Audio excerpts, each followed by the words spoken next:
y'all, for Lovecraft Country, excuse the delay, but I had to watch that twice. And I'm really glad I did because I also reached out in my own personal social medias and learned that a few little things are in play here, like the podcast offers. So I need to start watching the podcast to get an understanding of like hidden eggs and more detailed explanations. Consider it for yourselves. Check out the podcast. But Lovecraft Country opens up with a church scene. We learn it is Uncle George Freeman's burial and his funeral. Letitia is sitting around looking stoic. I guess she's processing things like, yo, I just died and no one's talking about it. We then cut to Tick at the home of Hippolyta and Dee, the child. And he's cooking breakfast. Dee warns mom, come on out. He's finished burning things. He's like, yo, I heard that. Ha ha ha ha ha. He gets the sense it's time to move along and talks to his dad like, hey, can I stay at your place for a few days? I've worn out my welcome mat at Hippolyta's. And he's like, of course. But he wakes him up out of a stupor by throwing water at him. And as the dad is recalling, like he's talking in his sleep or talking through his drunk stupor, he's like, oh, yeah, I remember that story. Uncle George would discuss that, and it made me feel like I was there. I wish I was there. Apparently, at some point, they protested or had some activism going in terms of protecting their blackness and promoting the freedoms that they have been afforded being born in the United States of America. And of course, people come out for a counter protest, swarmed them, and some black man showed up with a baseball bat running like 42. And I really want to say Hank Aaron, but y'all know I don't mean it. Jackie Robinson. And I should know this in my sleep. I'm from a neighborhood where all of our streets are named after our black heroes, icons, leaders, past, by all means. And at any rate, you could see like the joy in his eyes, like when you're a child and you hear the old people talk. And so you're like, oh, I wish I was there kind of thing. That's what Tick relays to his father. Moving along, Letitia gets a place that is apparently 3 floors and a basement. Baby. I like the Chicago North Side. I would have moved there if not have lived in Brownsville. You know, historically our place where all the black artists were there, B.B. King, and the history is there. But the North Side had the schools. And when it comes to private school, public school in Chicago, just gonna live on the North Side, overpay for housing and go to the public school there kind of thing was what I was working with back in 4 or 5 years ago. Even 8 years ago. Twice now Chicago offered me a position. At any rate, the house looks sketchy. The house looks empty and dilapidated. Not really, but just like vacant and scary. Like spooky. Oh, that's the word, spooky. The Caucasian neighbors on their little lawns looking over like, ooh, who's that? Why is she here? That kind of thing. Letitia's trying to talk her sister, the one who's determined to get hired at Marshall Fields. Y'all, when I tell you that just warms my heart to hear Marshall Fields. If you've ever dealt with the Midwest, you know what it means. And it was like heartbreaking when it became part of Macy's. But hey, that's how companies survive. They get eaten up by larger conglomerates and other things. The thing about Letitia talking her sister into living there, how can you afford this? What's going on? Like she said, we're going to make it a boarding place so we can have someplace to go. But how do you feel about never paying rent again? Y'all, she could lure me in with that one, even with the ghosts. You hear me? And I'd rather pay rent somewhere than deal with ghosts, or pay a mortgage somewhere than deal with ghosts. But I actually am one of those proponents of the entire family living together, like old days, or not even old days, but prior generations. We live multi-generationally. We save money under one roof, but had 13 rooms. She was going to make it a boarding house. I can't even imagine being in a boarding house. Like, I know a lot of people stay in, ay Diablo, what is it? I'm sorry, I'm drawing a real blank today. But when they hostels, I can't. I don't want to do a gang-style shared bathroom. I did it in undergrad for the dormitories. I do it living with family. Now I'm really particular. It needs to be an ensuite, and I don't want anybody in my space. That's the one thing I have to have. So no, we can't be sharing. It cuts to like the very first day. The Caucasian boys put a brick, tie it to the horn of a car, and it just blows. And we also overlook this. Tick swings by, and she offers him, you should stay. I have one room empty, and you can stay for free. and at least stay through the housewarming. He's like, no, I told my boss I'd be back in a week, and that was a month ago. So you can get the sense that Tick is running into bumps with his uncle. And I know what it's like to be on an extended trip visiting family, and it's like, yep, I've wanted my welcome back everywhere. Let me head back to my own place. But this episode is really great because you see Tick stand up, not just as a man and not as a martyr, but you can feel or you get the sense this is a gentleman that just genuinely wants things to be done right, or he feels the need to. And I feel like people love to holler, a hit dog a holler. Actually, no. This has nothing to do with a hit dog or holler. This because I share this in a personality trait. If there's a problem, I feel the need to help and get a solution to it. And if I can help make it happen, then I do it. That's just it. And that's what Tick does. He notices or hears the Caucasians making threats. He swings by there moving in. Smart to move in on a Sunday. Everybody at church. Well, honey, they've already swung back by and put up signs like this is a normal neighborhood, no colors, and that kind. It was a really ugly poster. I can't remember what it said, even though I've watched it twice now. But it stood out to like, can you imagine? Y'all, I talk about restrictive covenants and the rules that took place in the Midwest. I'm glad they brought up Trammell Park, where a black family moved into a all-white building, not his own home. But there are times where we had restrictive covenants that do still exist on the books in American law, where it wasn't enough you could not sell to a color, a Jew, or an Asian, and then it was highly specific to blacks, none. But if the owner would try and sell the home or the piece of land to a black person, then by law, whatever profits were to be made from that sale would revert back to the builder. If the builder couldn't take the money, then the money would go to a pot and get issued in another way. Minnesota had this. Look it up. The Jim Crow of the North. It's a PBS documentary that was done with a lot of real research behind it. That was on the books. And this was a very first black family that moved into a neighborhood northeast, Minneapolis. Yeah, that's how the sections are called out in Minneapolis. Sorry, I can't remember the streets right now. But this family was like so well to do that the daddy built a playground that brought all the kids from all the neighborhood. So it's like, okay, cool. You don't want us here, but you're not going to malign my children. You're not going to mistreat them. I'll make it where your kids will want to be over here. And of course, parents had to succumb to it. The kids wanted to be there.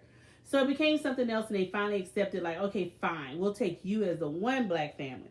But then when they invited another black family to stay with them, and this house was built from the ground up. No one knew who was going to move in, though, until they showed up.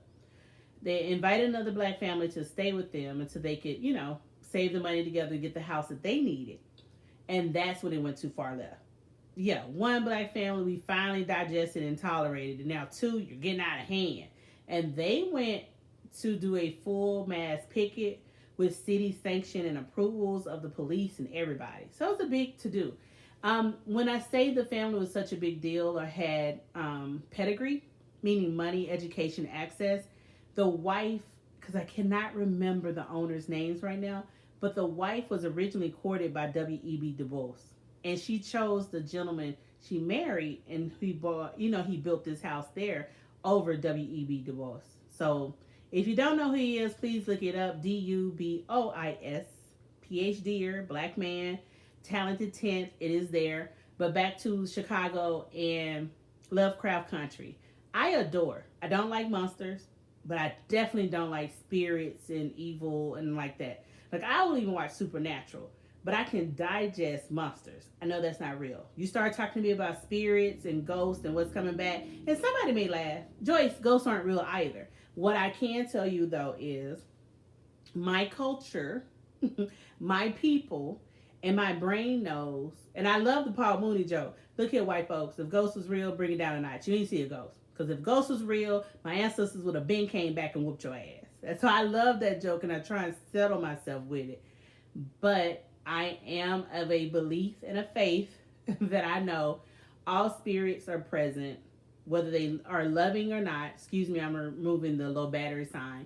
And you have to be able to deal with that. But either way, we move forward to Everybody's moved in. They've been moving a piano up the stairs. Honey, that upright piano was my very first piano I got when I was a little girl. And my daddy and his friend and my uncles had to move it in. And they were struggling with that. And it had little wheels. I can't imagine going up 2 floors with a whole upright piano. Not that old school. And then I know once they got it there, they would have to tune that piano. Because any movement, the piano goes off tune. Anyway, Letitia's in bed. And something's moving the sheet. And then you see it, it's like a deformed face. And it's like, oh my word, I was already bothered. But she wakes up in the heat, rubs on the window, realizes, okay, there's something here, the boiler. Goes down to the basement with a flashlight, and you can feel and see the floor is moved. There's a floorboard, sorry, I moved my hand. And you hear whispers. So she runs off. She gets ticked, brings him back down. He sees nothing. It's an empty, blank space. And he's like, this would be a great dark room. But you know what I believe? More like your neighbors. I'll nail down the basement windows so they don't get in, fool with your boiler, and mess with noise and music. We did it in Korea. She's like, why? He never answered why. I was like, oh my word. So we just want to accept you're familiar with these kind of torture tactics and that's okay? At any rate, also, I don't know the unmitigated gall you would have to not only just blow a horn that goes 24 hours a day, to let yourself into somebody's house, either through the basement window or not, to go messing and tinkering with things like a boiler or whatever. And maybe I'm not giving enough credence to, these are probably blue collars. I mean, in Chicago, it's the 50s, maybe even late 40s. This is most definitely a blue collar pipe fitter. This is most definitely a blue collar contractor, painter, roofer, those individuals. Baby, I'm telling you, they are deep in the Midwest, especially, that pipe fitter union. Honey, you got to understand what type of pipe fitter, too. I had to learn the hard way because I made the sad mistake of reading one of the Union Brothers jackets for their, and I was like, oh, so you do have that such and such. Now I'm pipe fitting for blah, blah, blah. Oh, okay. Touche. Moving along. I do appreciate the housewarming. The singing is professed in the house. I was like, y'all are horrible neighbors. How much noise do you need to make? Then I realized, oh crap, the car's still blowing a horn? Oh girl, have all the housewarming parties you want, have the live band, have good music, do what you gotta do. You gotta drown out an endless horn. Y'all, an endless horn. I can't even imagine how loud that horn. Remember how ambulance used to sound back in even the 80s? And then the sound changed again in the 90s. And you can hear it on TV shows and movies. And the sound changes over time. It used to be really blaring, So I can't imagine dealing with that. But her sister sounds well on stage performing. She looks good too. She's at a table talking big about getting her job at Marshall Fields. And it's like, well, have you considered they didn't hire you because you're black? Yeah, but I'm going to work harder and faster. And the race would be better off if people thought and acted like me. I feel the need that they put that in there because we've all said it at some point. We've all thought it. You keep living, you learn. They don't give a good guy, a good googly moogly, how much harder you work, how much faster you are, how much smarter you can be. They're just like, whatever, you Negroes over there. That's all it is. Again, shout out to Lovecraft Country and the executive team, the writers, for keep reiterating the level of segregation, Jim Crow, ignorance, racism, bigotry, restrictive covenants, segregated neighborhoods. Chicago still is. Milwaukee's even worse. Because people love to have this mantra that I've met and ran with throughout the Midwest. Oh, that's just down south. Oh, that's only down south. Oh, it's not as bad as down south. Baby, we're not going to be measuring. I'm not here for the poverty Olympics. I'm not here for the who had it worse Olympics. Bad is bad. You hear me? But you ain't finna not hear back from me and push back on this indoctrination. It's only down south. Like right now, stuff is popping off. Not only in the Midwest, on the East Coast with the Long Island Fire Department and a few other places hanging their Confederate flags as they roll down the street. The West Coast. Oh, and I have even people in my circle now through social media always hollering those slave states.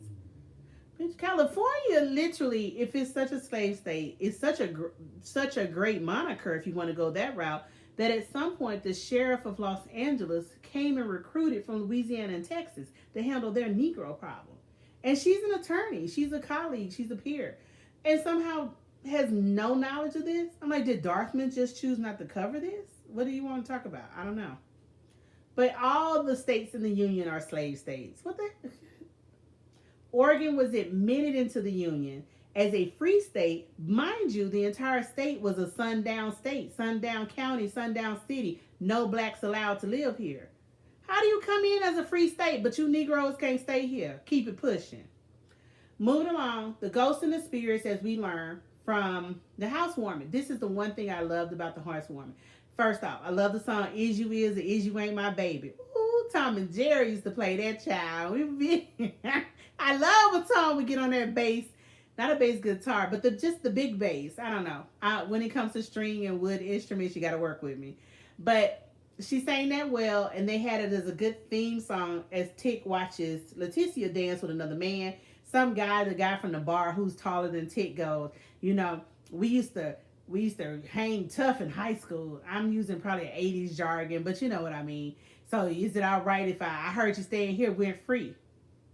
Ooh, I can't stand folks in my business like that. What is it a business of yours if I am? Well, you know, if you don't mind, I'm getting real nostalgic, and I'm thinking of striking something up from high school days. Oh my Lord. So if you with her, Tick said something slick that he laughed and chuckled it off. Well, I think he may want to let her know y'all also be for one another. So he goes over to interrupt the dancing.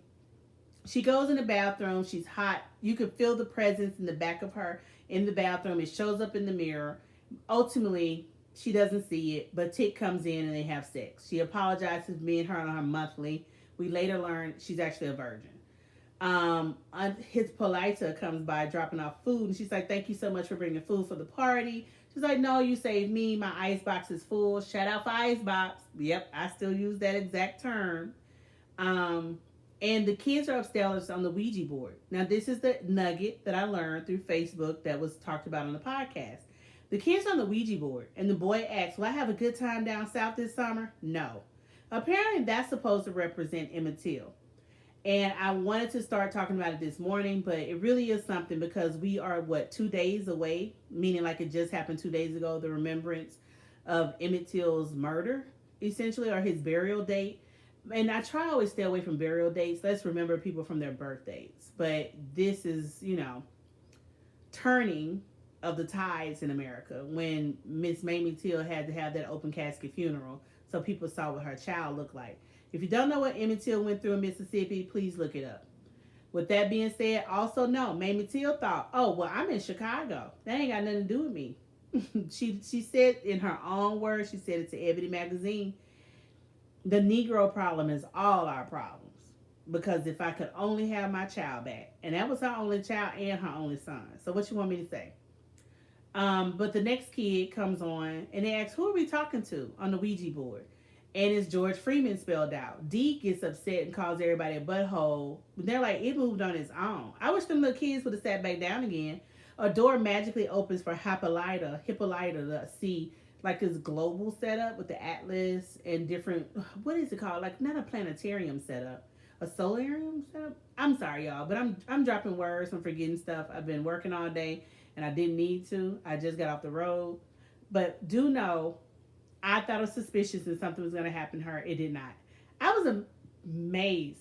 Just hear my ignorance. Like maybe back then that's what you did. Moved all around the house. But the kids were upstairs in the attic playing because D yelled up the stairs. I thought that was strange. It's 3 levels. Is there not an open parlor they can go hang out away from the, grown folks dancing and talking, but have their own private place? Well, anywho, Leticia's sister is distracted in her big talk of being a hard-working black person to get this job in Marshall Fields to prove everybody wrong to a burning cross in the front yard. Honey, I came to Wisconsin in 2003, and that was the introduction to Wisconsin. Janesville, Wisconsin had a cross burning. I was like, in 2003? What kind of throwback is that? I just left the Deep South. And that's what I would point out to people. Like, y'all always talking about that's just a Southern thing, but clearly it's not. If you up here burning crosses in Janesville. As a Christian, I do question for those within Christianity how no one saw any real conundrums about that.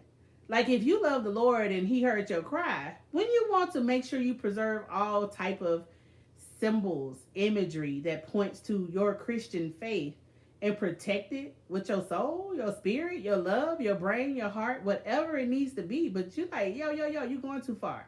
Use something else. Letitia gets a bat, drags it. I guess we have to have the symbolism of the bat drag. And I'm like, girl, just go faster. Hell. You're already wearing heels and a dress. And she brushes out the car windows. She knocks the bricks that are tied to the steering wheels to keep the horn going. This is what I thought was useful. Tick yells to all the men, get the shotguns. They come outside. At some point, the neighbors have called the cops. They're all staring at each other from different sides of the street. You hear the siren going. Her sister pulls up, and it's like every black person knew what to do.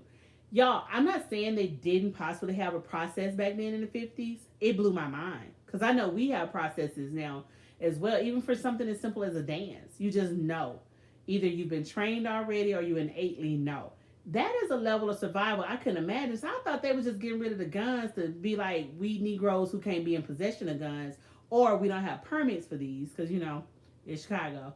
But it blew my mind that it came down to everyone immediately kneeled in formation on the ground, knowing not that the paramedics were showing up or the EMTs, the police were coming, they were going to get arrested. I was too done. Y'all, this show can boil my blood. Yes, I was scared. Don't get it twisted. I just admitted that, and I'm okay saying that out loud.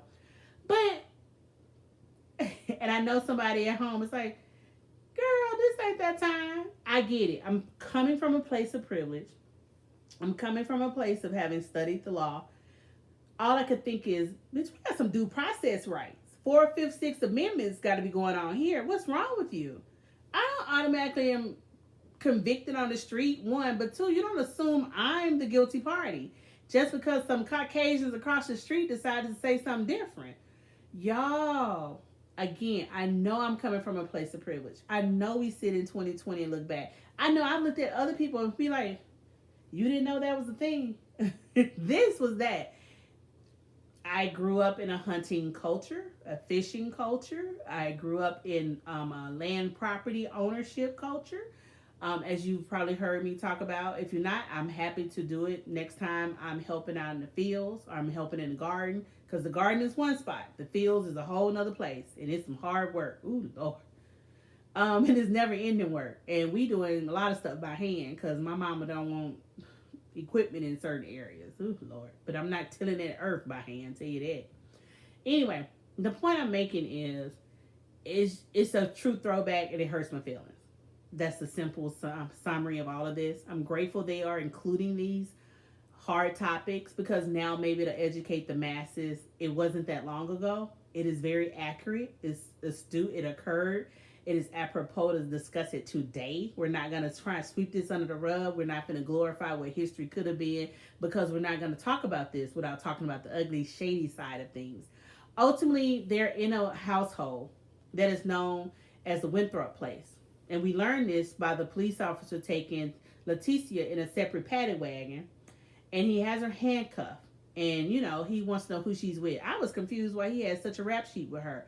I guess she was breaking all the laws in Chicago right there. But, hey, who do I don't know. Maybe it was a different time. You just walked around. Like, these people didn't even have ID back then. So how do we have this formalized that he just happens to have a police report with a full rap sheet? Okay, so I get it. That's when my analytical skills kick in. I want to be logical, and we ain't being logical right now. He ultimately questions about, you know, they found 8 Negroes cut up and dismembered in the basement of the house. Who led you to that house? Who told you to buy that place? How do you have this kind of money? And you could tell from her blank face look like she does not know what's going on. But basically, she asks, well, did you ever get my 23 reports about the neighbors harassing us? He asked the other 2, and apparently it must have been Q for, they told him, no, Captain, and then they started doing the rough ride. Basically how Freddie Gray in Baltimore, Maryland, came into the police custody and came out of custody with a broken back and was dead. Because those rough rides are a real thing that still occurs today. So he held on to the strap. This all could stop if you just answer my questions. And they're throwing her about. She has the bruising the next day to show it. She's also inquisitive when she goes down to the development, the dark room, for her photos. And they're all scratched up and torn apart. And she's hearing things. So she starts to piece this all together. Actually, a spirit comes up completely and tells her, get the fuck out of my house. Apparently, it was a doctor who had been associated with University of Chicago. I remember the last name being Jewish. Sorry, I don't remember, but he's an astrophysicist. So I can understand why would an astrophysicist be cutting up, maiming black people? But the captain, as she found through all the news articles and was able to make a connection, he was always part of like the lead detective or lead contact on these cases with missing black people from the south side of Chicago. One was a homemaker, one was a standout basketball player, one was a pregnant girl, one was a boy, just a child. One was an older black man. You know, essentially, you can't even say these are just throwaways because people love to holler that. They're throwaways. Look up John Hopkins running around taking people off the streets in the middle of the night so they can take them under studies. And it's just like, to be part of the subjugated group of people, to be the oppressed people, this is something else you also got to contend with. Child, I couldn't let my child out of my eyesight. Hell, we wouldn't be outside. And ain't that unfortunate? The body needs to go outside to grow and develop. Like my vitamin D has increased tremendously by being in the direct sunlight in the deep south. But when I'm in the Midwest, I'm struggling because I'm always inside working or doing something else. And then when I am outdoors, the sunlight doesn't hit in the same angle. And not to mention the cloudiness of just pollution in general. But to see my numbers increase twofold, it's impressive. And it's like, okay, you know what? There's a real value here. And it's also, whenever I need to recharge or get back to square one or think and process, I take myself to the soil at home. And I really sit with it. And I don't work as hard. And I think, and I really just live and experience. And that's one of the most unfortunate things in my mind. You leave the Deep South running from racism and the Klan just to come up and get kidnapped and be experimented. Y'all, I don't like pain. I don't like pain under no circumstances. So the fact that they up here experimenting on people, and we have a few, even in Louisiana, New Orleans, Louisiana, look up. You're going to look up Marie Laveau, but you're going to look up La Laurie. She would use her slaves to do weird experiments and use the bloods to give them herself facials, put animal parts to their body, use tar to seal them together, two different humans. And oh my word, it was horrible. It was just horrible. I think American Horror Story, one of my friends told American Horror Story covers this, The Covenant with Angela Bassett that year, and probably the next season. So look into that, but it's very accurate. Gynecology, as we know today in America, is on the backs of black women being subjugated, being tested on, and not just during enslavement, even during arrest and incarceration in California state prisons. Forced hysterectomies. Yes, that happened all the way through 2016. Yes, 2016. I'm not making this up. And it's a value to discuss. So I wrap this up because my battery's about to die. We're almost at 30 minutes. Now I want y'all to feel like, well, dog, girl, wrap this up. I ain't come for all these history lessons. I want to hear about the show. Sorry, it's exciting because it's like, oh my word, people are discussing this. Maybe it can get better. Maybe it doesn't sound like some one-off story Joyce brought to you, but this is a real thing, and you'll find out it's codified. It's in our history books, it's in the laws, it's in policies and procedures when it's not a law. Leticia gets out of jail. She comes home. She does the research. She identifies the captain. She's able to put together the 8 victim names. She reaches out to some woman that apparently her mother may have been like hustling people to say she could speak to the dead, a crossover. But she knew a hoodoo lady who showed up with a goat. And I'm skipping over the fact that her sister and her fell out because people were leaving. After Leticia went and bust out windows and caused more problems with the Caucasian across the street, the boarders left. And she's like, we can't afford this place. She's like, Mama left me enough money. We can do this. Mama left you money? If it was any kind of level of fairness, not you just trying to get over. Because Mama was honest about her hustle, which is she all about herself. But you like to be seen as, and I thought you were just my fuck up sister. But now I know you just a fuck up person. Oh, my feelings was hurt. And it ain't even me. And I know they acting. But I know those people who will say it. Anywho, back to the hoodoo lady, cut the goat's neck. Like, that goat just gonna stand there for that? I thought you had to put a better strain, like, a real hold on it. Look, I've only seen the chicken get choked once. And anywho, cut the goat's neck. She gives them the uncovering so they can all go into the house. She speaks out in a Creole tongue. I don't know if it's Creole French, Creole Patois. Creole goes across in multiple languages in different areas. I had to learn because there's a Creole Cambodian, Creole Cantonese tongue that I never knew about until I was working with foreign exchange markets. And I was like, what? Okay. I had only at that point known Creole Patois, and I'm not good at it. What I do know is she called out to them and asking the spirits to be at rest, and ultimately one jumps out feeling real supernatural. The three Caucasian boys from across the street decide to break into the house to come find these Negroes and put them in their place. Well, the spirits in the house killed them. Boop, boop, boop. That's the 10 days. Oh, yeah. We're on a 10-day countdown. In 10 days of taking over this place, 3 people came up missing and no one heard from them. I assumed it was going to be 3 black folks who were renting in the house. But it turned out to be 3 Caucasians who came in uninvited, unannounced, and got their bollywops. The elevator that never worked decided to work, chopped one of them head off. The other one got killed in what was the room where Hippolyta was in, looking at the solar system. And another one got taken out in another bedroom. Back to the hoodoo lady. The hoodoo lady thought it was getting better and getting resolved, but a spirit jumped in and was trying to take over and took over Tick, and he was cussing them out. So the water pipe burst and it started to erase their protection. They tried to get out. The door was sealed. They couldn't. So Leticia, in all her screaming and labor breathing, was like, hey, y'all ain't dead. I know you don't want to be here with him, meaning the man who tortured them, Hiram. Go ahead, help us out. Let's come together. So the spirit jumps from Tick. It goes, and he's cussing everybody out. They still calling out in the Creole tongue to shut this down, work together. Let's get rid of him. And you can see the spirits of those who he've maimed and murdered. And that's how you can see one was a young boy in a baseball suit, 42. One was a taller basketball jock that you saw from the news article Leticia had, but he had a baby's head. So you could see how he was interchanging body parts. I guess he was leaving astrophysicists to go and learn how to do something else Frankenstein set up. And you can see the mother holding her, cradling her brand new newborn in her arms. You can see the older black lady, the older black man. I think Mr. George was his name. But ultimately the spirit jumped into the hoodoo lady. Her eyes went black, like you see when you see a demon on Supernatural. But they, again, talked it through, talked it out. Everybody got saved. And so that handled the house. Next thing you cut to, a newspaper lady is there to interview Leticia. You know, it's great that you're providing affordable, cheap housing for our people, and it's amazing you're still here. The reason why Leticia has a change of heart, her sister called her out on it. You thought you was doing better, but all you did was brought in your little artist friends to come in and have a place, when there's plenty of our people who need a place. And you could tell there was a dynamic change.